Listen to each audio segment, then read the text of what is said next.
इस जगत में वे ही धन्यभागी हैं जिन्हें अंतर ध्यान की याद आने लगे, जिन्हें एक बात बार बार याद आने लगे, दिन के 24 घंटों में बार बार याद आने लगे, भीतर जाना है। और जो जब मौका मिल जाए तब भीतर सरक जाएं। एक ज़ैन फकीर को निमंत्रित किया था कुछ मित्रों ने भोजन के लिए। 7 मंजिल मकान, जापान की कहानी है। अचानक भूकंप आ गया।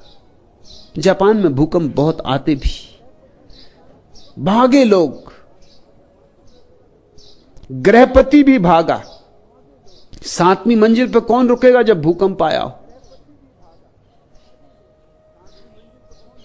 सीढ़ियों पर भीड़ हो गई। बहुत मेहमान इकट्ठे थे, कोई 25 मेहमान थे। गृहपति द्वार पर ही अटका है। तभी उसे ख्याल आया कि प्रमुख मेहमान का क्या हुआ, उस ज़ैन फकीर का क्या हुआ। लौट कर देखा, वह फकीर तो अपनी कुर्सी पर पालथी मार के बैठ गया है, आंखें बंद, जैसे बुद्ध की प्रतिमा हो, संगमरमर की प्रतिमा हो, ऐसा शांत, ऐसा निश्चल। उसका रूप, उसकी शांति, उसका आनंद सम्मोहित कर लिया गृहपति को। खींचा चलाया जैसे कोई चुंबक से खींचा चला आता है। बैठ गया फकीर के पास। भूकंप आया और गया। फकीर ने आंख खोली। जहां से बात टूट गई थी भूकंप के कारण, वहीं से उसने बात शुरू कर दी। गृहपति ने कहा, मुझे अब कुछ भी याद नहीं कि हम क्या बात कर रहे थे। ये बीच में इतना बड़ा भूकंप हो गया है, सारे नगर में हाहाकार है, इतना शोरगुल मचा है, इतना बड़ा धक्का लगा है, मुझे कुछ भी याद नहीं हम कहां क्या बात कर रहे थे। अब उस बात को आप शुरू ना करें। अब तो मुझे कुछ और पूछना है। मुझे यह पूछना है कि हम सब भागे, आप क्यों नहीं भागे?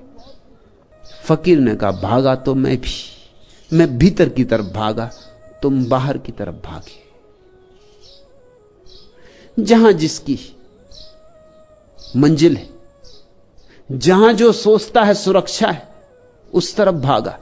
और मैं तुमसे कहता हूं, तुम्हारा भागना व्यर्थ, क्योंकि भूकंप यहां भी है, भूकंप 6वीं मंजिल पर भी है, भूकंप 5वीं मंजिल पे भी है, भूकंप 4थी मंजिल पे भी है, भूकंप सब मंजिलों पर है।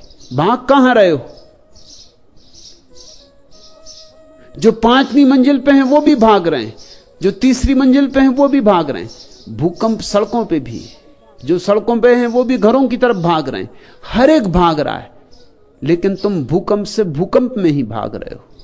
मैं भी भागा, मैं भीतर की तरफ भागा।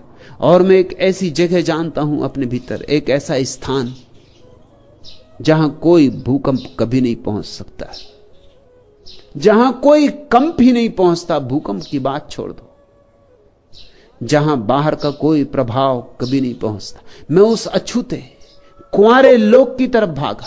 मैं भी भागा, ये ना कहूंगा कि नहीं भागा, तुम्हारी समझ में ना आया हो, क्योंकि तुम एक ही तरह के भागने को पहचानते हो। मैं हाथ पैर से नहीं भागा, मैंने शरीर का उपयोग नहीं किया, क्योंकि इसका उपयोग तो बाहर की तरफ भागना हो तब करना होता है। शरीर तो मैंने शिथिल छोड़ दिया, विश्राम में छोड़ दिया और सरक गया अपने भीतर। वहां बड़ी सुरक्षा है, क्योंकि वहां अमृत है, वहां कोई मृत्यु नहीं। चिंता थी मुझे तो सिर्फ एक, कि कहीं ऐसा ना हो कि भीतर पहुंचने के पहले मर जाऊं। बस जब भीतर पहुंच गया फिर निश्चिंत हो गया। अब कैसी मौत, अब किसकी मौत? बस चिंता थी तो एक कि ध्यान में मरूं। भूकंप आ गया, मौत तो कभी न कभी आनी ही है, आती ही है। एक ही ख्याल था कि ध्यान में मरूं, ध्यान में जियो, ध्यान में मरो। मंजू, याद आने लगी है, इस याद को गहराओ, सींचो, संभालो। अनजाने चुपचाप अध खुले वातायन से आती हुई जुन्हाई साही, तेरी छवि का सुधि सम्मोहन आज बिखर कर सिमट चला है मेरे मन में। छलक उठा है उर का गागर किसी एक अज्ञात ज्वार से, किन सपनों के मदिर भार से, किन किरणों के परस प्यार से। पल भर में यूं आज अचानक यह किस रूप परी विरहन के उर की पीड़ा, मेरे जी में भी चुपके से तिर आई है यूं अनजाने। गूंज उठा है अंतर जीवन किस फेनिल अरुणाभ राग से, किन फूलों के मधुपराग से पुलकित हो आया है आकुल मधु समीर। जी के इस कानन में भी फूली है सरसों, इस वन का भी कोना कोना है भर उठा अकथ छलकन से, प्राणों के कनकन से। एक वातायन खुल रहा है, एक पर्दा सरक रहा है। सहयोग करो, साथ दो। जल्दी ही बहुत कुछ होने को है। किसने मेरे ख्याल में दीपक जला दिया, ठहरे हुए तालाब का पानी हिला दिया। तन्हाइयों के बजरे किनारे पर लग गए, ऐसा यकीन हमको किसी ने दिला दिया। यह क्या मजाक है कि बहारों के नाम से पूरा चमन मिठा के नया गुल खिला दिया। मुद्दत गुजर गई थी हमें यूं ही चुप हुए, कल से बहक उठे हैं हमें क्या पिला दिया। मंजू पियो, यह तो मधुशाला है। मैं तुम्हें कोई सिद्धांत नहीं सिखा रहा हूं, शुद्ध शराब पिला रहा हूं, अंगूरों से निचोड़ी हुई नहीं, आत्मा से निचोड़ी हुई। पियो, जी भर के पियो, नाचो, गाओ, गुनगुनाओ, और जितने क्षण मिल जाएं, जब मिल जाएं, तब चल पड़ो भीतर की तरफ। भूकंपों की प्रतीक्षा मत करो, क्योंकि भूकंपों में भीतर वही पहुंच पाएगा जो भीतर जाता ही रहा है, जाता ही रहा है, जो रोज आता जाता रहा है। वह ज़ैन फकीर अपने भीतर पहुंच सका क्योंकि रास्ता परिचित था, बहुत बार आया गया था। यह मत सोचना कि मौत जब आएगी तब अचानक ध्यान कर लेंगे, यह नहीं होगा।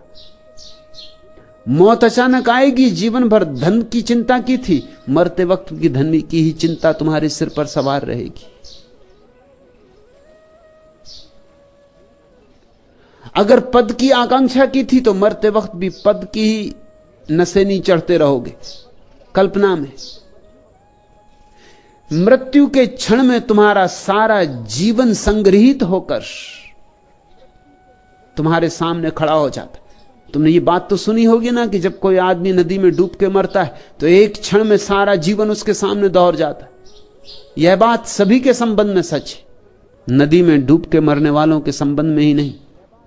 मरती घड़ी में तुम्हारा सारा जीवन सिकुड़ के, जैसे हजारों हजारों फूल से एक बूंद इत्र निचोड़ते हैं, ऐसे तुम्हारे सारे जीवन के अनुभव से एक बूंद निचोड़ाती।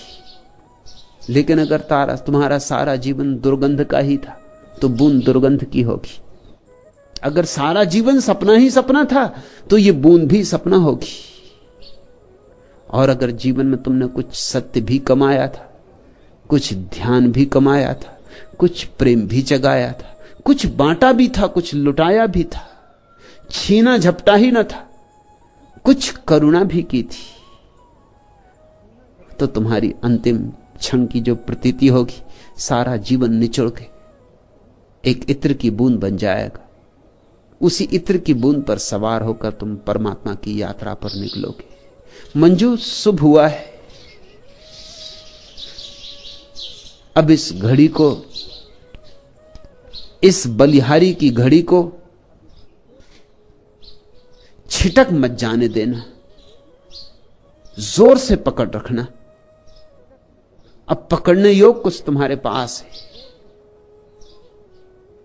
और ध्यान रखना, जिनके पास कुछ नहीं है उनके पास गंवाने को भी कुछ नहीं होता, और जिनके पास कुछ है उनके पास गंवाने को भी कुछ होता है। नंगा नहाए तो निचोड़े क्या। जिनको हम साधारण जन कहते हैं, सांसारिक जन, उनको क्या फिक्र, उनके पास गंवाने को कुछ है ही नहीं। हमारे पास एक शब्द है योग भ्रष्ट, उसकी तौल का दूसरा शब्द नहीं है भोग भ्रष्ट। तुमने कभी ऐसा शब्द सुना, भोग भ्रष्ट? भोग भ्रष्ट होता ही नहीं। समतल जमीन पे चलोगे तो कहीं गिरोगे, लेकिन पहाड़ों की ऊंचाइयों पे चढ़ोगे तो गिर सकते हो। योग भ्रष्ट होता है। मंजू एक घड़ी करीब आ रही सरकती हुई, जो बड़ी कीमत की होगी।